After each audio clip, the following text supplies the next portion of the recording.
Every Saturday morning, millions of Americans wake up and do something no other country does at the same scale.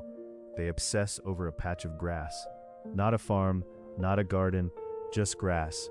And the reason why goes back to a single industry decision almost nobody remembers. By the end of this video, you'll understand why American lawns look like they were engineered by a committee. Because they were. And the most surprising part, the obsession was manufactured on purpose. And there's a specific moment it got locked into American law. Stay with this one. Before World War II, the American front yard looked nothing like today.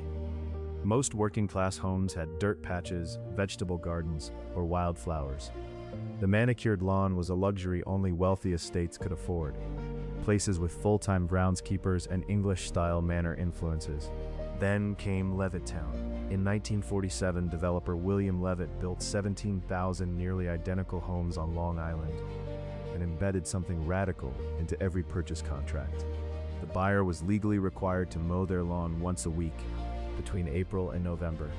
Non-compliance was grounds for eviction. That clause spread. Hundreds of developers copied the Levittown model across the country throughout the 1950s, writing lawn maintenance covenants into deeds. By 1960, a green lawn wasn't just an aesthetic preference, it was a legally binding social contract baked into American homeownership.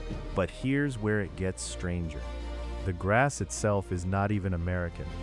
The dominant species in almost every U.S. lawn, Kentucky bluegrass, Bermuda grass, fescue, are all imported from Europe, Africa, or Asia. America built a national identity around a plant that has no native roots here. And that non-native grass needed help to survive on American soil. The chemical industry saw the opportunity. By the mid-1950s, companies were marketing synthetic fertilizers and pesticides directly to homeowners for the first time, not just to farmers. The lawn became a consumer product. The marketing was genius and ruthless. Industry groups ran nationwide campaigns telling American men that a healthy lawn was a sign of moral character, civic responsibility, and personal discipline. A brown patch wasn't just ugly, it was a social failure.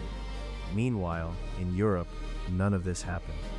A German or Dutch or Italian homeowner in 1960 felt zero social pressure to maintain a uniform green carpet outside their front door.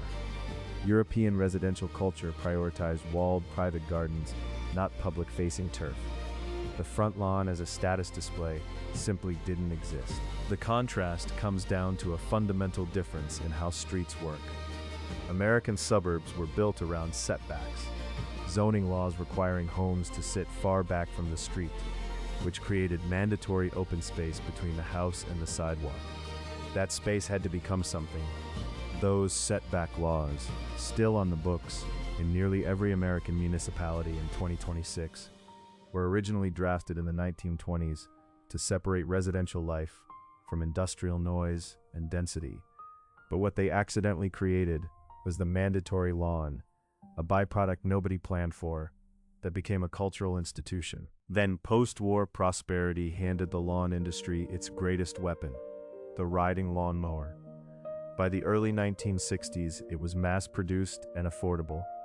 Instead of signaling that the lawn was too much work, the mower made Americans want more lawn, bigger, greener. The machine didn't solve the problem, it deepened the obsession. But here's the number that should make you stop. American lawns collectively cover roughly 40 million acres, making turfgrass the single largest irrigated crop in the United States. Larger than corn, larger than wheat, larger than soybeans, and it produces nothing edible. That irrigation demand is staggering. As of 2026, American homeowners collectively use an estimated 9 billion gallons of water per day on outdoor watering, the majority going to lawns. In drought-stricken states like Arizona and Nevada, subdivisions built on deserts still come with HOA rules mandating green grass. And this is where the Homeowners Association enters the story, and this is where it gets dark. HOAs now govern roughly 74 million Americans. Many contain deed covenants explicitly requiring maintained green lawns and banning drought-resistant alternatives like gravel, native plants, or artificial turf. Homeowners have been fined thousands of dollars for letting grass go brown. Europe's relationship with the private garden did evolve, but inward, not outward. The prized space in a British, French, or Scandinavian home is the walled back garden, private, productive, personal. The front of the house faces the street with stone, hedge, or pavement. Displaying wealth through grass to passing strangers was never part of the culture. The real engine of the American lawn obsession, though, was one industry that never gets enough credit: the suburban real estate market. From the 1950s onward, appraisers were trained to factor lawn quality into property valuations. A brown yard lowered your neighbor's home value. The lawn became a financial instrument, and the chemical industry never stopped pushing. By the 1970s, the average American lawn received more pesticide per acre than most American farmland. In 2026, the lawn care industry, fertilizer, chemicals, equipment, services, is a market worth over $130 billion annually. It is one of the most successful manufactured consumer habits in history. So what was lost? Before the lawn monoculture, American front yards were ecologically diverse: trees, native plants, vegetable plots. Today that variety is largely gone from most suburbs. The biological silence of a purely turfgrass neighborhood, no insects, no birds, no wildflowers, is a documented ecological phenomenon scientists call a green desert. There are signs of a slow rebellion. In 2026, several states, including California and Colorado, have passed laws prohibiting HOAs from mandating traditional water-intensive lawns. Some municipalities now offer cash rebates to homeowners who remove grass. But the cultural weight of a century of conditioning doesn't disappear with a subsidy. The American lawn is not a natural outcome of homeownership. It is the product of a covenant, a marketing campaign, a zoning rule, a chemical industry, and a real estate formula that all compounded over 70 years. In the rest of the world, that particular combination never happened, which is why, from above, American suburbs look like nothing else on earth.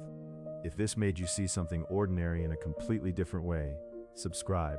This channel exists for exactly that. And next, watch why American houses are built from wood when nearly every other wealthy country uses concrete and brick.